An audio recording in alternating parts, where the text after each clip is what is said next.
Hey, Lucci, what's What up? it do, bro? What it do? How you doing today? Man, I'm good, man. Happy. Good, Living. good. You feel me? So, I heard that you got a new album coming out here soon. Hell yeah, bro. And if I'm not mistaken, it is called Tales of the Wolf. Yes, sir. Correct. So, okay. Just for everybody watching out there, my name's Genetyx. I'm sitting here with my brother Lucci Lonewolf.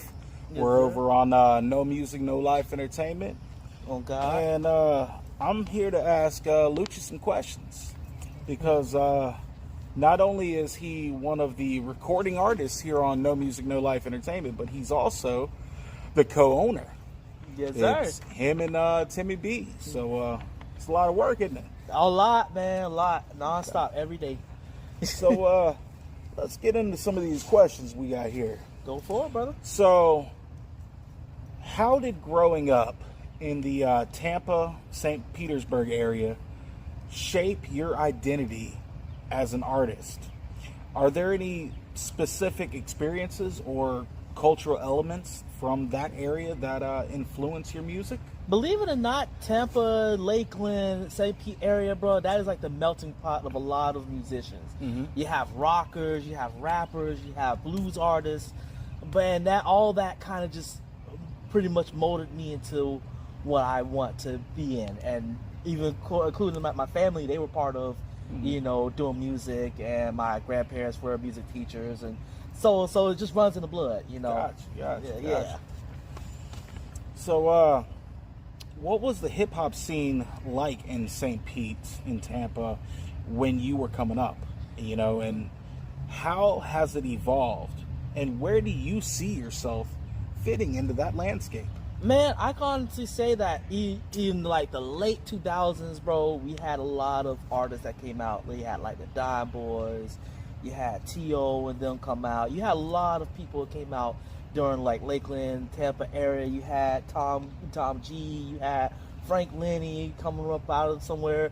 It was a lot of people coming in there, and just that motivated me to say, if these guys can do it, let me go ahead and jump in and start putting my imprint in part of Florida, Okay, I got you. So, you now call Jacksonville home. Yes, sir. How you like Jacksonville? How you like Duval, the Dirty Duval? The Dirty Duval, man, y'all have shown me something, man, and I mean in a very good way. Y'all done showed me a lot of wonderful sights, a lot of dope artists, everybody, man, and honestly, I give a major salute to y'all. I love it up here. Thank you. We try everything. It just sucks that up here in Duval, it seems like it's a black hole for music. I know, right? And we want to do what we can to bring music back, and we're doing that in any way, shape, and form that we can. Whether it's heavy metal, it's punk, it's hip hop, it's reggae. We're trying to start festival after festival here, but anyways, Yes, sir. what drew you to relocate to Jacksonville, and how has the vibe of Jacksonville, of the Dirty Duval, influenced your creative process compared to the Tampa St. Pete area? Bruh, so I call myself like a nomad, bro. I'm like, I've always been eager to move to new places just to experience the culture itself. And from Tampa, you have a lot of wonderful dope talent out there. You know what I'm saying? Too many to name, bro. There's so many dope talent. So then I'm like, well, they got dope talent over there. Why don't we come up here and see what dope talent they got? And I've been surprised, bro. Real talk. So I really definitely love it, man. And it really surprised me a lot of artists that came out here. So, who were your musical influences growing up? And were there any certain local Tampa or Florida artists that inspired you specifically to do what you do? Or did you look to a broader, a more national background for hip hop? Well, man, I grew up listening to a lot of East Coast rap, man. It was always Wu-Tang, listen to DMX, Jay, listen to like a whole bunch of artists and it was really my influence of that because I always loved the gritty alternative style of the music. And then just from where I'm from, actually from Lakeland, but like I said, I love Tampa and all of them all together. I had a lot of people that I personally met. One of them being biggest influence is T.O. Shout out to T.O. And the people that was in my grade area, Legit, he was out there doing big things. People in Tampa, H, again, like I said, Tom G, all of them. I give major shout outs to them because they really were an influence, and like looking at how they operated as not only artists, business guys, and all that together just really influenced me and shaped how I want to go forward in music. Okay. So, your name, Lucci Lonewolf. What's the story behind the name Lucci Lonewolf? I love telling the story, man. So Lucci Lonewolf comes from two types of things. I have a big fan. I am a huge fan of crime drama, and I am a huge fan of Japanese culture. Crime drama, I go for a reason why I call myself Lucci from Lucky Luciano. I always saw him as, like I say, bosses, Dons, what like call him. And then the Lone Wolf part comes from Lone Wolf and Cub, which is a story about a person who's supposed to be the shogun's retainer and his son traveling throughout, Japan, because after the shogun killed his wife for refusing, to do what shogun said, he just became the Lone Wolf. He's just like anybody who got close to him felt like that. So I put it back together. I put both names together, Lucci being the boss, and Lone Wolf, of course, being myself. So I'm the boss of my own self. Okay. So that's a nice little mindset you got there for it. Yes, sir. So, what kind of a journey has that name brought you? So a lot of people know this, but I am I am my own person, and I've been told a billion times, man, you move at your own beat of your own drum. You do this in your own way. Why don't you blah, blah, blah? It's not the fact that I don't care about authority. It's just the fact that in my head, I'd rather do certain things my way. And I respect everybody else's decisions, opinions, or whatever. But in me personally, I'd rather just do it my way because I know what I want. And it may seem unorthodox, but when people actually see and feel and understand what I'm going at, then they respect it. Okay. So, the new album, Tales of the Wolf. Yes, sir. What's the overarching story or theme of Tales of the Wolf? And how does this album reflect your growth as an artist or an individual? So, honestly, this album deals with a lot of duality. Throughout my entire life, I've struggled with trying to find myself, trying to discover who I am as a person, as an artist, as, going forward. Because overall, we grow up, we don't know what the hell we're going to end up being.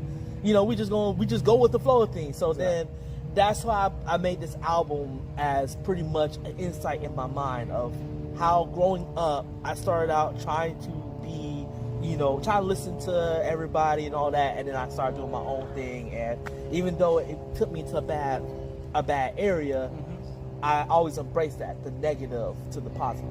Okay. Yeah. Bringing out the little yin and yang of it. Yes, sir. Yes, sir. So, can you walk us through the creative process behind Tales of the Wolf? And what was different about making this album compared to everything else on your discography? Ooh, that is a good question. Well, it started off, honestly, I'm a huge movie fan. And I love watching movies. Can tell you all old school movies, all that. And I always like the stories of the anti-hero. The, villains and the I'm always rooting for the villains, and I'm always rooting for the anti-heroes because their stories are a little bit more complex. Yeah. So in my mindset, I wanted Lucci Lonewolf, not only just the name, but just the character himself, to be this anti-hero villain type person. Because I feel like growing up, I was kind of like the outcast, a black sheep. So I wanted to implement that characteristic on my name. And making this album, I wanted to really tell that story. This is the origin story of Lucci Lonewolf. This is how Lucci Lonewolf became who he is. And when you start seeing that insight and you hearing the songs and stuff, you're like, dang, I can understand why he went that route, you know. So, in other words, this is Tyler Mack transforming completely. Yes. Over to Lucci Lonewolf. Yes. Okay. Yes. Okay. So, as you're talking about your growing up and all, you know, influenced into this album, are there any personal stories or experiences embedded in the tracks of Tales of the Wolf? And how much of the album is truly autobiographical? I'm gonna say literally about 85% of the album is like an autobiography. I talk about my life growing up being bullied. I talk about my first love and how that broke me. I talk about the times that I hurt my mom. I talk about just overall me feeling like I am trying to be something that I feel like I'm not, but I am becoming. And so that really reflects in my life and within the album itself, because it's just who I am, and I'd rather be authentic than to do a persona type thing, you know? Okay. Now, speaking of authenticity, Yes, sir. what is one track in particular on Tales of the Wolf that you are most proud of, and why? And what makes that track stand out most to you? Our Love Will Die Young is one of the best tracks. It's honestly two tracks. Our Love Will Die Young and Back Against the Wall. Our Love Will Die Young because I actually kind of spoke about my relationship and how it broke me, and I've used a lot of my emotion in that track that I've never done in any other track I ever did. That was my most powerful track. Back Against the Wall, I felt like it's a finally a clap back at all the crap that I just been holding back, and I let loose on it because it amps it up, and just the beat itself. Shout out to you. You know what I'm saying? You made it really brought out something strong in me, and that's the two tracks that I really love the most out of it. Okay.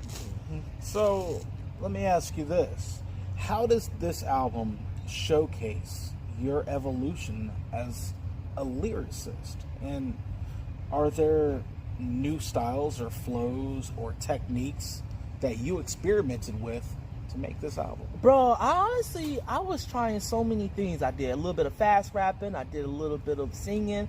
I did, certain things that I was out of my box.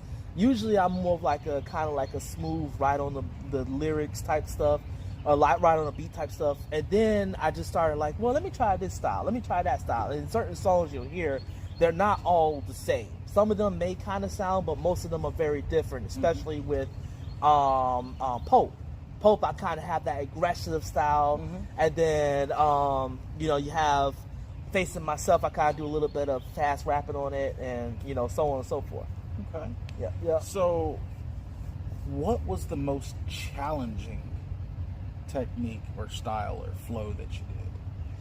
Honestly, the most challenging had to be both the singing and like coming back from the singing to actually making the transition. Yeah, the transition from it. That was the hardest thing, because not a lot of people notice that I used to be in chorus, so I used to sing a lot. And most songs I would always just focus on the hook. But when I'm writing the verses, it's kind of like, okay, how do I turn from doing that to this? And then that was the most challenging thing, and how I was going to go forward with it. Okay. What do you hope that the listeners will take away from Tales of the Wolf? Is there a certain message or a feeling that you want them to take with them post listening to this album? I want people to understand that, it's okay to be on both sides, whether you are right or wrong. It's okay for the fact that you can be all your authentic self. Don't worry about what other people see you or judge you on. You know what I'm saying? I want this to be like your accountability in life.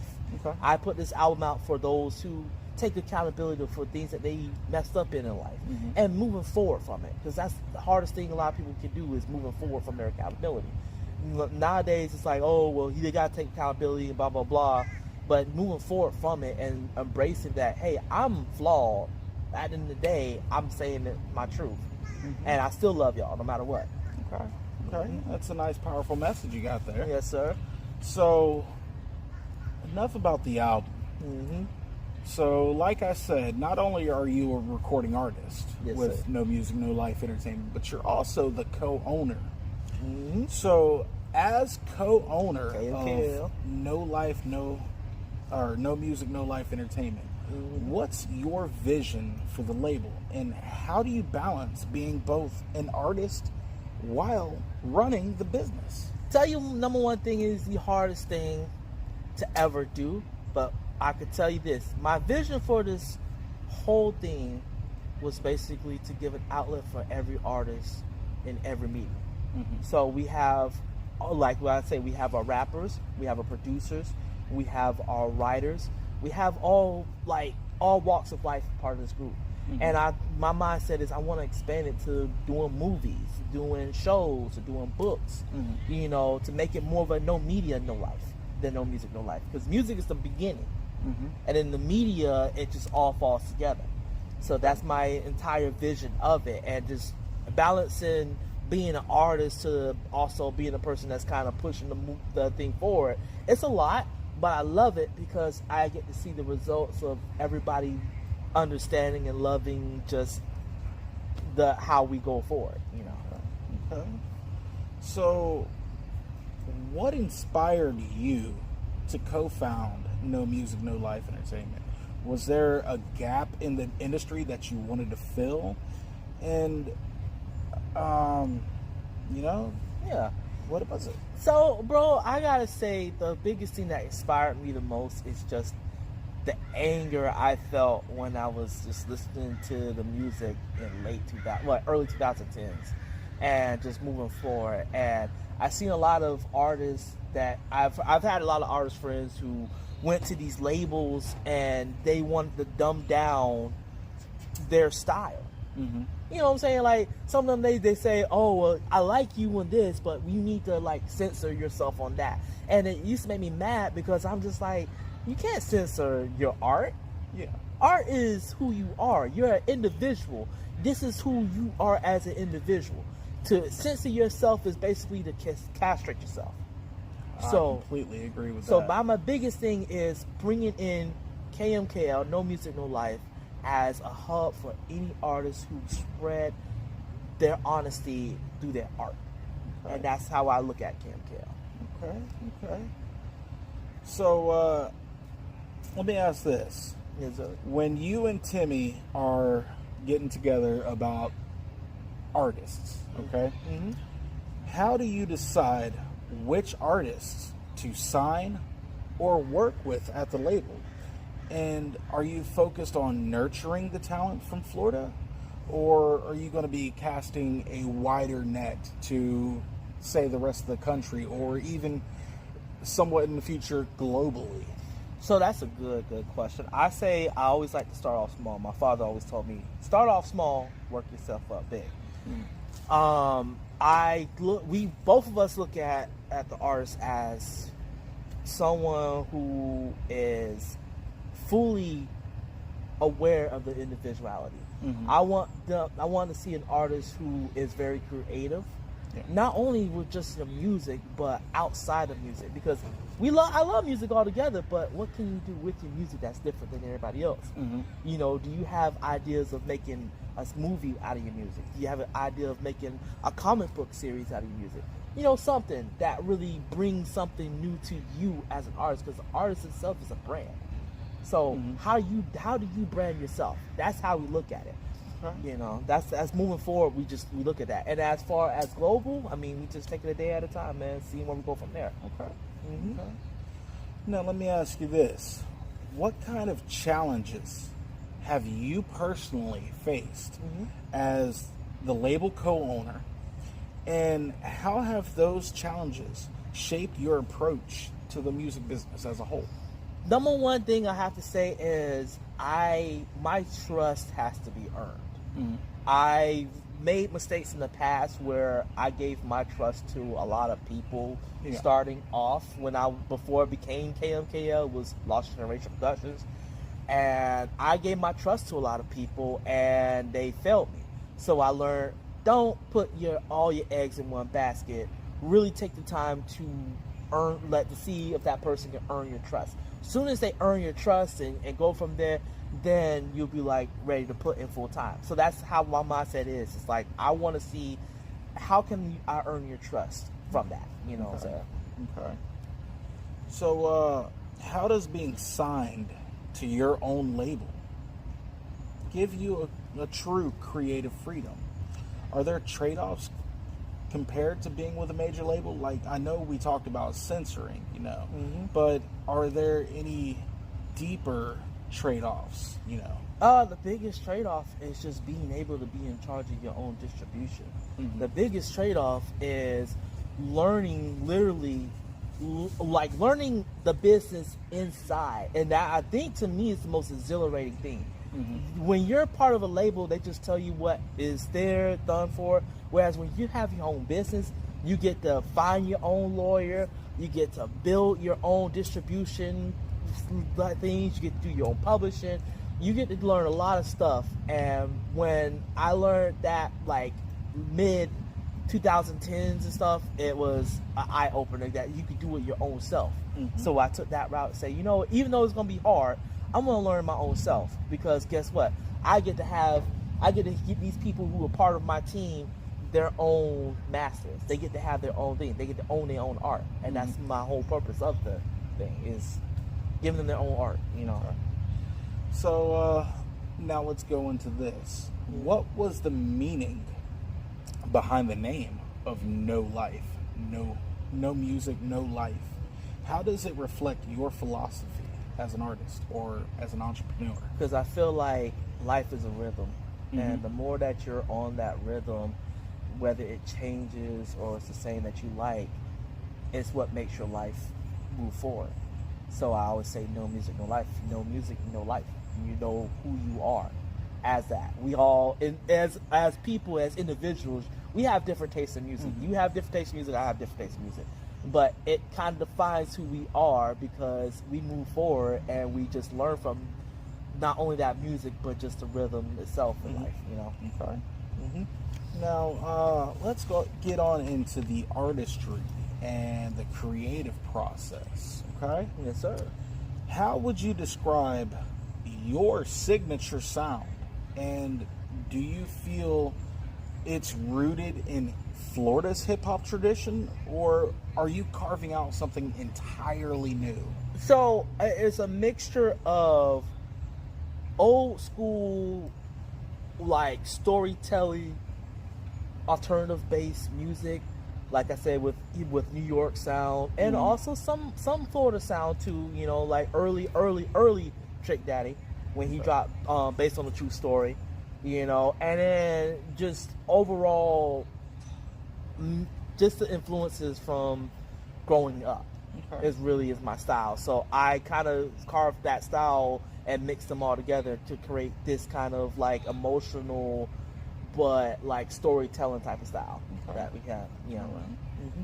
So what is your songwriting process like? Do you start with a beat, or do you start with a concept, or do you just base it on your personal experiences? So my biggest thing, my process of writing music is just, in my mind, I can be going through the most random crap that day, and just in my mind I sing a hook, and that hook just kind of builds and builds and builds. And then, like, if let's say I go over to Tim's and he just play a random beat and stuff, I start building that hook on that beat, and then that's how I know, once I get that hook solidified, that's when I know I can go ahead and start writing my verses, and then so on and so forth. So my style of that is I just go through everyday life, or just remembering what I've been through certain kind of months or whatever, and I put that into a song. How do you stay authentic in an industry that often pushes artists to conform, you know? Have you ever felt pressure to change your sound or your image? Oh man, I have been pressured 1,000 times in my entire life to change who I am, to say, oh, do it this way, do it that way. And when I tried it, it sucked. Why I like doing it my way is because I feel like I know what I feel like when I make my music. I write down, I say it, and if it doesn't come out right, I'll go back again and redo it again, because that's how authenticity is. It's like when you're making a movie. You're not just gonna make a movie, and then when you hear some suit comes in and say, "Nah, I don't like that. Change that whole scene or whatnot." You know, it's not gonna be your movie. It's gonna be their movie. Yeah. So when I write my lyrics and make songs or whatever, when I'm in the studio, I say, "No, this is my lyrics. This is who I am." And if you don't like it, oh well. You know, that's how I look at it. And that goes off the head of the name, Lucci Lonewolf. Yeah. You know? Okay.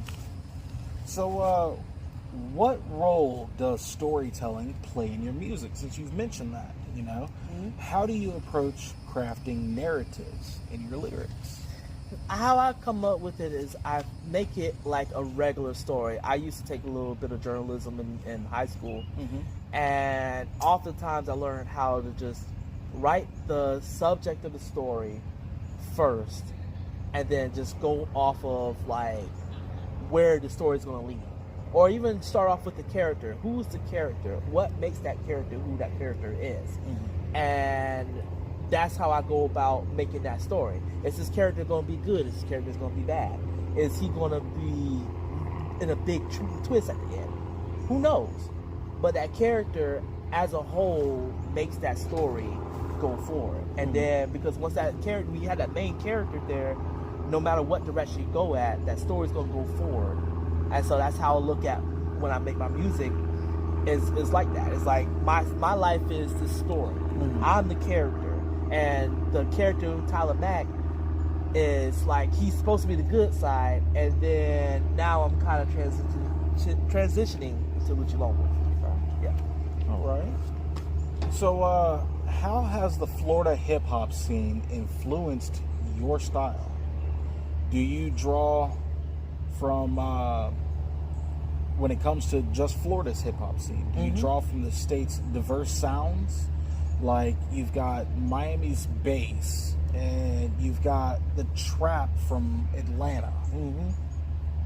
When it comes to just Florida's hip-hop scene, what do you and what influences your style? So a lot of people never understood that. You know, people feel like Florida just has that one sound, whether it be trap or hood, but Florida has another style, which is alternative. A lot of artists who came from Florida and all that, they really peaked in that style, especially when you go into different shows and stuff like that. So I love the Miami sound bass, and same thing as the trap style in Georgia. But the alternative style of hip hop in Florida is very like big.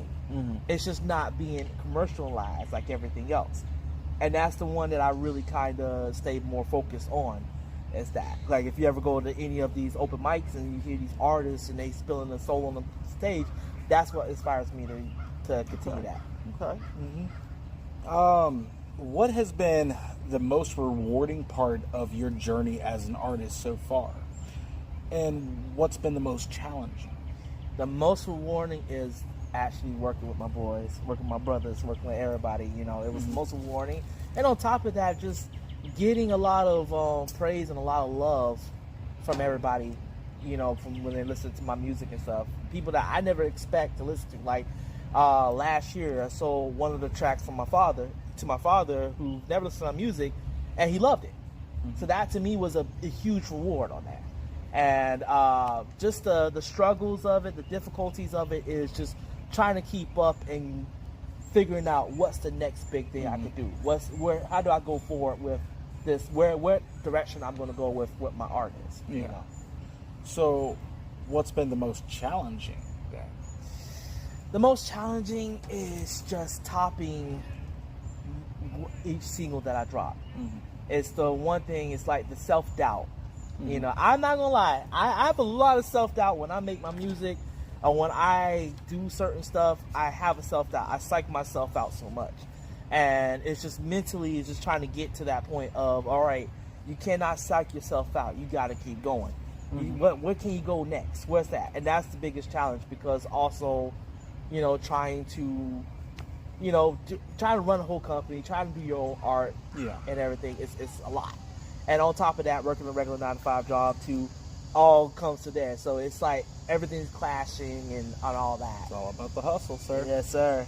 Yes, sir. So, the Florida hip hop scene and beyond, Florida has produced so many influential hip hop artists. You got Trick Daddy, Poison Clan, Plies, and that's just to name a few. Where do you see yourself in that kind of legacy? I really hope to see myself as just an influence. I really hope to try to bring something positive, like the person that they come back to and say, man, he actually changed my life. Mm-hmm. He actually put some real positive, like a real positive push to me. I'm not going back to who I used to be. I'm actually moving forward, and I'm finally embracing, the negative side of myself. Mm-hmm. I'm actually embracing that I am a flawed person, but I can also be good, even though I'm flawed. Mm-hmm. And that's my legacy and what I'm gonna go for. Okay. Okay. How do you think the Tampa, St. Pete, Lakeland, and Jacksonville music scenes are compared to the bigger hubs like Miami, Atlanta, Detroit, Houston, LA? What makes the Jacksonville area and the Tampa, St. Pete, Lakeland area so unique? It's unique because a lot of people come together. Mm-hmm. And it's so crazy. In Tampa, you should see how many shows and events that they put together where you see the whole entire Tampa crowd come out and show support for small upcoming artists, for big upcoming artists who's already making a name for themselves. Mm-hmm. They're pushing all that, and it's beautiful to see that. Mm-hmm. It's beautiful to see that they have festivals like that going on. Up here, same thing, man. It's like I see a lot of artists who are still doing shows. I see a lot of big name artists who first stop here to push, the revenue here. Mm-hmm. You know what I'm saying? And to go from Tampa to Jacksonville and to see the big difference, I mean, to me, I feel like they're both the same, but difference-wise is just the scale of how each one is. Mm-hmm. Okay. Are there any up-and-coming artists, Florida artists, that you personally are excited about? And is there anyone in particular that you would love to collaborate with? Oh, man. One thing I got to give a big, huge, gigantic shout-out is my brother Breezy Light Show. Major salute to him, man, over in the Tampa area, man. That man is phenomenal on the mic. Major shout out to BMB, Beast Mode Boys, my brother Genetyxofficial, over in Tallahassee, up and coming, same thing, Sleeper the Creeper, Bulletproof, all y'all, man, y'all a big O, definitely. All of them coming out really good. It's just so many to name, bro. I will be here like a long time. I want to give everybody their flowers, but honestly, I've been watching a lot of them, especially here in Jacksonville too. Prodigal Son, you got Milky Vaughn, you got a lot of other cats out here, man. That's doing big things. Mm-hmm. You know what I'm saying? That's making their name and stuff. And if I didn't give you a shout out, major shout out to you, whoever you are in Jacksonville as an artist, major shout out to you. I mean, that's nothing more to say. Is there anyone in particular that you have not yet worked with, but you would love to collaborate with? Oh man, I would love to collaborate with my brother Black Star. I mean, it's been in the making. I've been wanting to collaborate with him for a good minute. Mm-hmm. I want to definitely collaborate more with a couple of Tampa artists as well too. Nico Sweet, Yism, all of them. I want to collaborate with them. I definitely got to collaborate with my brother T.O. pretty soon. I really want to collaborate with that homeboy, but yeah, just so many, dude. But those are the main ones that come to the top of my mind. Now, how do you navigate the balance between staying true to your local roots and appealing to a global audience? I am a chameleon when it comes to this. If I, let's say, run across a reggaeton artist, I would love to mess around with a reggaeton beat. I actually one time did a dance hall beat with a Jamaican artist named Mystery Global, who's from Kingston. So I wanted to go back into doing more global, international type of stuff like that. My approach to it is, it's like, if the vibe is right, I think honestly we can make something happen. And to me, I like the fact that I am very more global on that, but also I'm more authentic of myself. I'll come with it on a certain way where either I'll do it slowly, like either sing on a hook, or I just rap like very lyrically on a certain track and just go about that way. Okay. What has been the biggest lesson that you have learned in your career so far, and how has it changed the way you approach music or life? Biggest lesson I learned is to be patient. I've always had it hard to not be patient. I'm not very the patient person. I'm always like, all right, if I got the money, I'm gonna go ahead and get it. If I got this, I'm gonna go ahead. I learned to just, all right, let me slow down a bit. Let me reassess the situation, and that helped out tremendously. I actually went back, and when I did this album has been redone multiple times because it just was not satisfied until I got to the point where I finally got it where I was satisfied with it. Yeah. And I had to say, like, it's not going to be perfect, but I'd rather be patient than be messy. Yeah. And so that's how I go about it with not only just this music stuff, but with my life as well, too. Okay. And I've got one final question here for you today. Yes, sir. So, as a black artist in America, how do you use your platform to address social issues, or if you do at all? Are there any topics that you feel compelled to speak about through your music? That's a really good question. So I honestly feel like with my music, it should be as we all should just embrace ourselves as individuals. You know what I'm saying? Like, sometimes we follow the crowd. Sometimes we do that. And I'm talking about, black community. And I feel like as the issues, when it comes to just everyday life and all that, we need to learn how to influence those around us to do good. I'm all about when you have black-owned businesses, when you have community leaders coming together to teach the youth stuff. I love seeing that. I love seeing the youth taking their money and putting it back into the community by building stuff. So in my music, I always influence like, hey, yeah, you go down a bad path, but that's not just the end of your story. You can move forward and go and do something else. You can put back into something to make it feel better. So to me, I'm like, do something that makes you feel better, your parents feel better, the community feel better. Do something that's going to influence those moving forward. And that goes beyond my music. Just anything going forward, I'm always going to say that. Especially if I ever meet some younger black folks. It's just, I want to tell them, some kids, I just tell them like, hey, look, wake up. You have time. Enjoy your life. Okay. That's how I look at it. I fucks with that. Yes, sir. All right, well, that's all the time we got here today. Like I said, my name is Genetyx. Yes, this sir. is Lucci Lonewolf. Lucci Lone. We're both on No Music, No Life Entertainment. This album, Tales of the Wolf. What's the release date, sir? Oh, the release date's going to be in full effect. Juneteenth. You heard it here first. Yes, sir. So, June 19th, 2025, on all streaming platforms, Tales of the Wolf by Lucci Lonewolf will be available.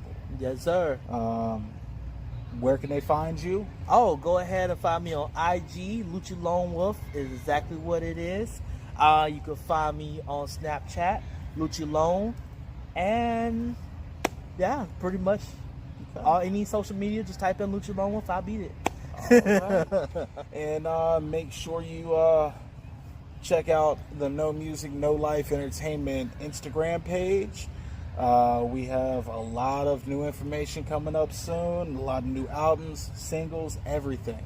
So make sure you hit us up, and we are out of this motherfucker. Doses. Peace.